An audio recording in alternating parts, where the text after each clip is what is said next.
Ladies and gentlemen, रायजो राजा गासैनिसिम मोनसे इनफरमेशन माने मोनसे खावलायनाय आरो दिनै दुमबाजार रायमना फरेस्ट भिलेजनि आन्दारावहाय अलै दानफिन काट बय इडिट जागोन दे जाबाय दे फिनदो दे रायमना सरलपारा काट रायमना फरेस्ट भिलेजनि आन्दाराव ओमफ्राय जोंना दुमबाजार कासिबारि दालां गेग्रेबनि ओरैहाय जोंना मोनसे गोथार जुलि दं आरोना गामिजों गामि लालायनाय जाहैबाय मा जायोमोन नोंनि जालाबायो आं हौवा गोदानखौ आबौ जायो आरो मानसिया बोराय नङा जिखुनु मानसिया सेंग्रासोलै दे ओमफ्राय मोनायाव मैया आयु आइटेम्सफोरा जोंना एसे हिउज दङ देग्लायहाय जोंना नै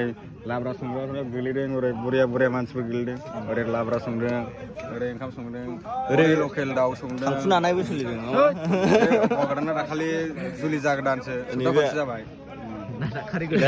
दाबो मेंगायाखै बेस्रा